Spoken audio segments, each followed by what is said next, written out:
বন্ধুরা, আশা করি তোমরা সবাই ভালো আছো। তোমার চ্যানেলে তোমাদের সবাইকে স্বাগতম। তো স্বাভাবিকভাবে বেশিরভাগ সাবজেক্ট ফার্স্ট সেমিস্টার আমাদের শেষ হলো।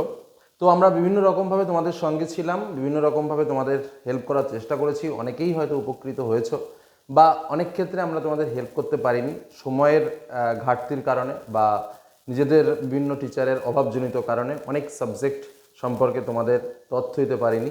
তার জন্য সত্যিই দুঃখিত। এখন যেটা বিষয় সেটা হচ্ছে আমাদের ভাবতে হবে পরবর্তী বিষয় নিয়ে, কারণ এই যে মুহূর্তগুলো আমাদের কাছে খুবই দামি। সেটা হচ্ছে কি, আমরা এখন ভাবনা শুরু করব সেকেন্ড সেমিস্টার নিয়ে, অর্থাৎ ফার্স্ট সেমিস্টার যাদের শেষ হয়েছে তাদের পরবর্তী ভাবনা সেকেন্ড সেমিস্টার। এবং একটা কথা তোমাদের বলে রাখি, ফার্স্ট সেমিস্টারে যারা পরীক্ষা দিয়েছো ম্যাক্সিমাম ছাত্রছাত্রী কিন্তু পাস হয়ে যাবে, ফেল হওয়ার কোনো সম্ভাবনা নেই। আমি অফিসিয়ালি বললাম, ফেল হওয়ার সম্ভাবনা খুবই কম।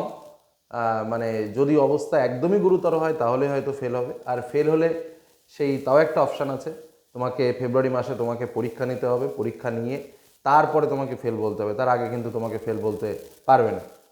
অর্থাৎ ফেল করতে গেলেও একটা নতুন প্রসিডিওর আছে, সেই প্রসিডিওর অনুযায়ী স্কুলকে যেতে হবে। তো যাই হোক, সেটা স্কুলের বিবেচনাধীন বিষয়, আর তোমরা কেমন পরীক্ষা দিয়েছো তার উপরে ভিত্তি করেই সেই বিষয়টা আসবে। এখন যেটা বিষয় সেটা হচ্ছে আমাদের সেকেন্ড সেমিস্টার। এবার তোমাদের একটা কথা বলে রাখি, সেকেন্ড সেমিস্টারের বই, সিলেবাস, কোশ্চেন প্যাটার্ন কিন্তু আমাদের হাতে আসা শুরু করেছে। অনেক অনেক সাবজেক্টের চলে এসছে, একাধিক বই আমাদের কাছে আসছে। আমরা একটুখানি সময় নিয়ে তোমাদের হাতে পারফেক্ট বুক লিস্ট তুলে ধরবো। কেন বলছি একটুখানি সময় নিয়ে? কারণ আমাদের হাতে বই ঢুকছে, বই আসছে, সেটাকে আমাদের একটু দেখার প্রয়োজন আছে। না দেখে হট করে আমরা বলে দিতে পারি না যে এই বইটা ভালো, এই বইটা ভালো, এই বইটা ভালো। যার জন্য এক সপ্তাহ মতো একটু ওয়েট করো। এক সপ্তাহের মধ্যে আশা রাখছি যে ম্যাক্সিমাম বুকস আমরা পেয়ে যাব। তার মধ্যেই তোমাদের সামনে পারফেক্ট বুক লিস্ট যেটা বলা যায়, অর্থাৎ যে বইগুলো ভালো আমাদের শিক্ষকের কাছে মনে হবে সেই বইগুলোর বুক লিস্ট তোমাদের সামনে তুলে ধরবো। এই সময়টুকু একটু ওয়েট করতে হবে। অনেক অনেক বই ঢুকেছে, জাস্ট বাইরেও বই রয়েছে। তো যেমন রাষ্ট্রবিজ্ঞান, ভূগোল, অর্থনীতি, দর্শন, এরকম অনেক অনেক সাবজেক্টের অনেক অনেক বই ঢুকেছে। মোটামুটি সব সাবজেক্টের দুটো তিনটে করে গড়ে বই চলে এসছে, আরও বই আসবে।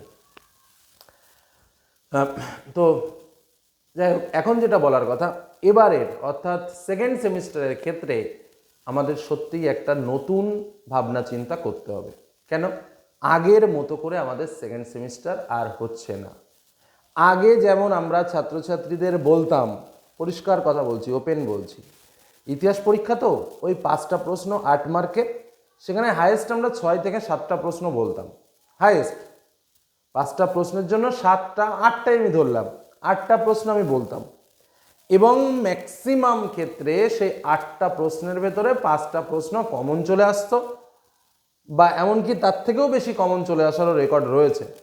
এমনও আছে 2022 সালের উচ্চ মাধ্যমিক পরীক্ষায় 8টা প্রশ্ন দিয়েছিলাম, তার থেকে 7টা কমন। তো যাই হোক, সেরকম ব্যাপার নয়, ব্যাপার হচ্ছে যে আমরা ওরকমই প্রশ্ন সাজেস্ট করতাম, 7টা বা 8টা প্রশ্ন। সেই 7টা বা 8টা প্রশ্নের মধ্যে 5টা বড় কোশ্চেন কমন চলে আসতো এতদিনে। ম্যাক্সিমাম সাবজেক্টে ব্রড টাইপের কোশ্চেন ছিল, 5টা কোশ্চেন লিখলে 40 মার্ক। তো এক্ষেত্রে কি হতো, 5টা প্রশ্ন পড়াটা কিন্তু খুব বেশি কঠিন বিষয় নয়, 2-4 বার রিডিং পড়লেই মোটামুটিভাবে লেখা যায় এবং একটা ভালো মার্ক চলে আসতো। এবার আসা যাক, তাহলে স্যার এবারে কি হচ্ছে? এবারে ওই জিনিসটা টোটালি নাই। মানে মার্কস ভ্যালুয়েশন যেটা ছিল, যে 5টা প্রশ্ন লিখলে 40 মার্ক, এই ভ্যালুয়েশনটা কোনো সাবজেক্টে নাই। অর্থাৎ 8 মার্কের প্রশ্ন সম্পূর্ণরূপেই তুলে দেওয়া হয়েছে। মোস্ট অফ দ্য সাবজেক্ট, বেশিরভাগ সাবজেক্টে কিন্তু নেই। ইতিহাসে নেই, রাষ্ট্রবিজ্ঞানে নেই, ভূগোলে নেই, হ্যাঁ আরও অন্য, বাংলাতে তো নেই। তো এরকম অনেক অনেক সাবজেক্ট দেখলাম, ইকোনমিক্সে নেই, অনেক অনেক সাবজেক্ট দেখলাম যে সাবজেক্টগুলোতে নেই। আরও ডিটেলসে যাব, প্রত্যেক সাবজেক্ট অনুযায়ী তোমাদের সামনে আলোচনা করব। চ্যানেলের সঙ্গে থাকতে হবে, নিয়মিত আপডেট তোমরা পাবে, নিয়মিত সাবজেক্ট অনুযায়ী অবশ্যই ভিডিও তোমরা পাবে, বিভিন্ন বিষয়ে ডিটেলস পাবে, বিভিন্ন বিষয়ে নোটস পাবে, বিভিন্ন বিষয়ের ক্লাস পাবে। তো তোমরা 11 ফার্স্ট সেমিস্টারেও পেয়েছো, চেষ্টা করবো তার থেকে অনেক বেটার কিছু দেওয়ার। তো যাই হোক, এবারের বিষয়টা কি হচ্ছে, এবারের বিষয়টাই কিন্তু নাম্বার ভেঙে দেওয়া হচ্ছে। অর্থাৎ আমি অ্যাজ এ এক্সাম্পল আমি বলি, ধরো ইতিহাসের ক্ষেত্রে, বা ধরো তোমার কি বলে রাষ্ট্রবিজ্ঞানের ক্ষেত্রে, বা ভূগোলের ক্ষেত্রে যেখানে ব্রড টাইপের কোশ্চেন ছিল সেই কোশ্চেনগুলোকে এখন যেমন আমরা ক্লাস 10-এ পড়েছিলাম 2 মার্কের প্রশ্ন, 4 মার্কের প্রশ্ন, তারপরে তোমার 5 মার্ক বা 6 মার্কের প্রশ্ন, এরকমভাবে টুকরো টুকরো করে ভাঙা হচ্ছে। অর্থাৎ দেখা যাচ্ছে যে একটা চ্যাপ্টার থেকে আগে আমরা শুধু ব্রড কোশ্চেন পড়তাম, এখন সেই চ্যাপ্টার থেকে আমাদের 2 মার্কের প্রশ্ন পড়তে হবে, 4 মার্কের প্রশ্ন পড়তে হবে, আবার 6 মার্কের প্রশ্ন বা 5 মার্কের প্রশ্নও কিন্তু পড়তে হবে। এক্ষেত্রে সুবিধা কোনটা আর অসুবিধা কোনটা? এক্ষেত্রে সুবিধা হচ্ছে আগে যেমন একটা বিষয় ছিল 8 মার্কের একটা প্রশ্ন, টিচাররা 8-এর মধ্যে কত দিলেন? 6 দিলেন। আর 2 মার্কটা কেন দিলেন না? বা সেই 8-এর মধ্যে 8 পাওয়াটা যেমন একটা টাফ মনে হতো যে 8-এর মধ্যে 8 মনে হয় টিচাররা দেবে না, 8-এর মধ্যে 7 দেবে, 6 দেবে, 1 মার্কের হিসেব পাওয়া যেত না। এবারের বিষয়টাতে কি হচ্ছে, এই পার্ট মার্কিং এর ক্ষেত্রে 2 মার্ক, 6 মার্ক বা 4 মার্ক এই পার্ট মার্কিং এর ক্ষেত্রে এভারেজ যে নম্বরটা ভালো উঠবে, এটা একটা ভালো দিক, এটা কিন্তু মানতেই হবে, নম্বর ভালো উঠবে। কিন্তু খারাপ দিকটা শুনলে আরো বেশি চক্ষু চড়ক গাছ হয়ে যাবে, বিশেষ করে যারা একটু পিছিয়ে পড়া ছাত্রছাত্রী। কেন? আগের সিলেবাস অনুযায়ী আমরা কটা পড়তাম? বলেছি প্রথমেই 8টা প্রশ্ন পড়লে আমাদের এনাফ, তার ভেতরেই আমাদের সমস্ত কিছু কমন চলে আসতো।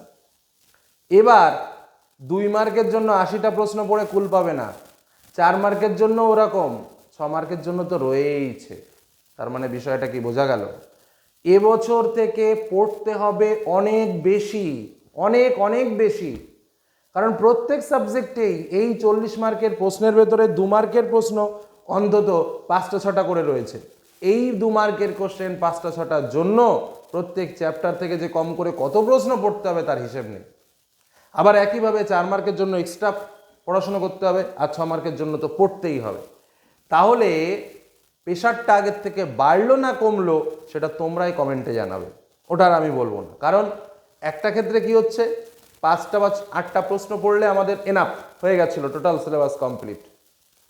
আর এখনকার সিস্টেমে কি হচ্ছে, 2 মার্ক, 4 মার্ক, 6 মার্ক এরকম পার্ট পার্ট করে দেওয়ার জন্য প্রচুর প্রচুর পড়তে হবে, বইকে খুঁটিয়ে পড়তে হবে। হ্যাঁ, তবে শর্ত একটা, নম্বরও কিন্তু ভালো উঠবে। আগেরটাতে নম্বর উঠতো না সেটা না, আগেরটাতেও নম্বর ভালো উঠতো। যারা ভালো লিখতো মোটামুটি পয়েন্ট করে সুন্দর করে, তারা দেখা যাচ্ছে 8-এর মধ্যে 8 অনেকটাই পেতো, অনেকেই পেতো 8-এর মধ্যে 8। তো সেই জায়গা দাঁড়িয়ে বা একটু কম পেলে 7, হয়তো 3-4 নম্বর কম থাকতো, 5টা কোশ্চেনে হায়েস্ট 5 মার্ক কম থাকতো। কিন্তু এবার হয়তো 5 মার্কও কম থাকবে না, কিন্তু পড়তে হবে কিন্তু অনেক বেশি। আর এই কারণেই বলছি, এটা শুধু ক্লাস 11-এর সেকেন্ড সেমিস্টারের ক্ষেত্রে প্রযোজ্য নয়, কিন্তু ক্লাস 12-এও কিন্তু এরকমই হতে চলেছে। অর্থাৎ আগে যে ক্লাস 12-এ আমরা পরীক্ষা দিতাম, 5টা 6টা 7টা প্রশ্ন পড়ে কমন পেয়ে যেতাম, আর হচ্ছে না গুরু সেসব জিনিস। এখন থেকে বইকে খুঁটিয়ে পড়তে হবে। এটা শুধু 11-এর সেকেন্ড সেমিস্টারের ক্ষেত্রে নয়, 12-এর সেকেন্ড সেমিস্টারের ক্ষেত্রেও কিন্তু একই জিনিস ঘটবে। যাই হোক, এটুকু বলে শেষ করছি। আমাদের পড়তে হবে অনেক, ভাবতে হবে অনেক, করতেও হবে অনেক বেশি। বুক লিস্ট খুব তাড়াতাড়ি তোমাদের সামনে দিয়ে দেবো। চ্যানেলের সঙ্গে থাকো, বিভিন্ন জিনিস জানার জন্য, আপডেট তথ্য পাওয়ার জন্য কমেন্ট করো। আর যেটা প্রশ্ন করলাম, কোনটা ভালো মনে হচ্ছে, আগেরটা ভালো ছিল না তোমাদেরটা ভালো হলো, সেটাও কিন্তু কমেন্টে জানিও। এই বলে আজকের আলোচনা শেষ করলাম। ভালো থেকো, সুস্থ থেকো, সাবধানে থেকো। ধন্যবাদ।